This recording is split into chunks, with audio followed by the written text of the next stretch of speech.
സിനിമയിലും ബിസിനസ്സിലും രാഷ്ട്രീയത്തിലുമെല്ലാം തിളങ്ങി നിൽക്കുന്ന പ്രമുഖരായ വ്യക്തികളുടെ മക്കളെയാണ് നെപ്പോ കിഡ്സ് എന്ന് വിശേഷിപ്പിക്കുന്നത്. നേപ്പാളിലെ ജെൻസി കലാപത്തിൽ രാഷ്ട്രീയ പ്രമുഖരുടെ മക്കൾക്കെതിരെയും ജനരോഷം ആളിക്കത്തിയിരുന്നു. സാധാരണക്കാരായ നേപ്പാളികൾ തൊഴിലില്ലായ്മ, വർദ്ധിക്കുന്ന പണപ്പെരുപ്പം, കടുത്ത ദാരിദ്ര്യം എന്നിവയുമായി പോരടിക്കുമ്പോൾ രാഷ്ട്രീയ നേതാക്കളുടെ കുട്ടികൾ അഥവാ നെപ്പോ കിഡ്സ് എന്ന വിഭാഗം ആഡംബര ജീവിതത്തിനായി കോടികളാണ് ചിലവിട്ടുകൊണ്ടിരുന്നത്.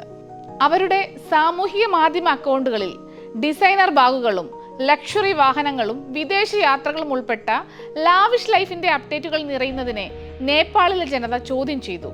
നേപ്പാളി യുവത്വം സർക്കാരിനെതിരെയാണ് പ്രക്ഷോഭം നയിച്ചത്. സർക്കാരിന്റെ കാര്യക്ഷമതയില്ലായ്മയ്ക്കെതിരെയുള്ള ജനരോഷമാണ് ജെൻസി കലാപമായി മാറിയത്. സാമൂഹിക മാധ്യമങ്ങൾ നിരോധിച്ച സർക്കാർ യുവജനങ്ങളുടെ പ്രതിഷേധ ചൂടിൽ പൊള്ളി. പ്രധാനമന്ത്രി KP ശർമ്മ ഒലിക്ക് രാജിവെച്ചൊഴിയേണ്ടി വന്നു. പ്രകടനക്കാർക്കെതിരെയുള്ള പോലീസ് നടപടിയിൽ നിരവധി പേർ മരിക്കുകയും 1000-ലധികം പേർക്ക് പരിക്കേൽക്കുകയും ചെയ്തു. കലാപക്കളത്തിലെത്തിയ യുവത നേപ്പാളിലെ നെപ്പോ കിഡ്സിന്റെ ആഡംബര ജീവിതത്തെയും ചോദ്യം ചെയ്തു. നെപ്പോ കിഡ്സിന്റെ ലക്ഷറി ജീവിതം എങ്ങനെയാണ് ജെൻസി കലാപത്തിന് പങ്കുവഹിച്ചത് പരിശോധിക്കാം. പ്രതിഷേധത്തിൽ സർക്കാർ കെട്ടിടങ്ങൾ, മുതിർന്ന രാഷ്ട്രീയ നേതാക്കളുടെ സ്വകാര്യ വസതികൾ, വിനോദസഞ്ചാര കേന്ദ്രങ്ങളിലെ ഹോട്ടലുകൾ എന്നിവയ്ക്ക് കലാപകാരികൾ തീയിട്ടിരുന്നു. നേപ്പാൾ പാർലമെന്റും അവർ ആക്രമിച്ചു. സാമ്പത്തിക അസമത്വമാണ് കലാപത്തിന് പ്രധാന കാരണമായത്. രാഷ്ട്രീയ നേതാക്കളുടെ മക്കളുടെ ആഡംബര ജീവിതം എടുത്തു കാണിക്കുന്ന പോസ്റ്റുകളും വീഡിയോകളും ടിക്ടോക്ക്, ഇൻസ്റ്റഗ്രാം, റെഡിറ്റ്, എക്സ് എന്നിവയിലൂടെ വ്യാപകമായി പ്രചരിച്ചു. പൊളിറ്റീഷ്യൻസ് നെപ്പോ ബേബി നേപ്പാൾ, നെപ്പോ ബേബീസ് തുടങ്ങിയ ഹാഷ്ടാഗുകൾക്ക് വൻ റീച്ച് ലഭിച്ചു.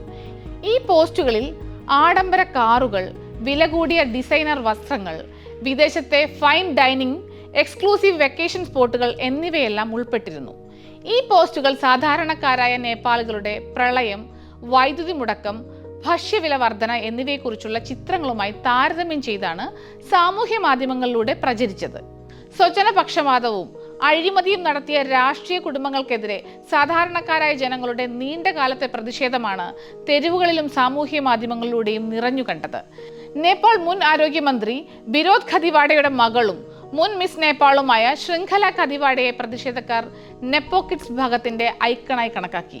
വിദേശ യാത്രകളും ലക്ഷറി ജീവിതവും കാണിക്കുന്ന അവരുടെ വീഡിയോകൾ അതിവേഗം വൈറലായി. പ്രതിഷേധക്കാർ അവരുടെ കുടുംബ വീടിനും തീയിടുകയുണ്ടായി. കലാപം രൂക്ഷമായതോടെ ശൃംഖലയ്ക്ക് ഇൻസ്റ്റഗ്രാമിൽ 100,000-ലധികം ഫോളോവേഴ്സിനെയാണ് നഷ്ടമായത്. പ്രശസ്ത ഗായികയും നേപ്പാൾ മുൻ പ്രധാനമന്ത്രി ഷേർ ബഹദൂർ ദിയുബയുടെ മരുമകളുമായ ശിവന ശ്രേഷ്ഠ ആഡംബര വീടുകളും വില കൂടിയ വസ്ത്രങ്ങളും പ്രദർശിപ്പിക്കുന്ന വീഡിയോകൾ പതിവായി സാമൂഹ്യ മാധ്യമങ്ങളിൽ പങ്കുവയ്ക്കാറുണ്ട്.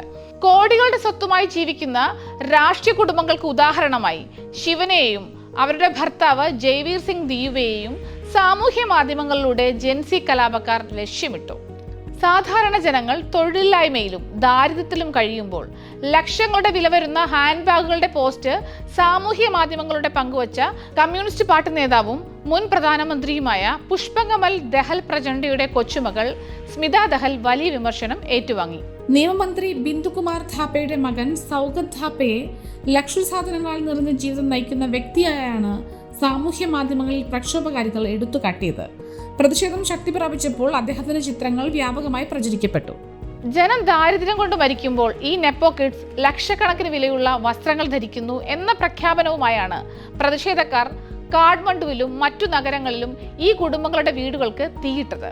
പ്രമുഖരുടെ വീഡിയോകൾക്ക് നേരെയും ഈ പ്രതിഷേധങ്ങൾ ശക്തമായി. ട്രാൻസ്പെറൻസി ഇന്റർനാഷണൽ സംഘടനയുടെ കണക്ക് പ്രകാരം നേപ്പാൾ ഏഷ്യയിലെ ഏറ്റവും അഴിമതി നിറഞ്ഞ രാജ്യങ്ങളിൽ ഒന്നാണ്. ന്യൂയോർക്ക് ടൈംസിന്റെ ഒരു റിപ്പോർട്ടിൽ പോക്ര ഇന്റർനാഷണൽ എയർപോർട്ടിന്റെ നിർമ്മാണത്തിനിടെ കുറഞ്ഞത് $71 ദശലക്ഷം തട്ടിയെടുത്തതായി ഒരു പാർലമെന്ററി അന്വേഷണത്തിൽ കണ്ടെത്തിയിരുന്നു. മറ്റൊരു കേസിൽ ഭൂട്ടാനിൽ നിന്ന് കുടിയിറക്കപ്പെട്ട നേപ്പാളിലെ വംശീയ വിഭാഗക്കാർക്കായി നീക്കിവെച്ച അഭയാർത്ഥി കോട്ട വിറ്റതിന് രാഷ്ട്രീയക്കാർക്കെതിരെ കേസെടുത്തിരുന്നു. നിരന്തരമായ വെളിപ്പെടുത്തലുകൾ ഉണ്ടായിട്ടും ശിക്ഷാ നടപടികൾ അവിടെ അപൂർവമാണ്. ഇത് സമ്പന്നമായ രാഷ്ട്രീയക്കാരെ സംരക്ഷിക്കുകയാണെന്ന ജനങ്ങളുടെ വിശ്വാസത്തെ ഊട്ടിയുറപ്പിക്കുകയാണ് ഉണ്ടായത്. ഗവൺമെന്റ് സാമൂഹ്യ മാധ്യമങ്ങൾക്ക് ഏർപ്പെടുത്തിയ താൽക്കാലിക വിലക്ക് ജനങ്ങളുടെ പ്രതിഷേധത്തിന് ആക്കം കൂട്ടി.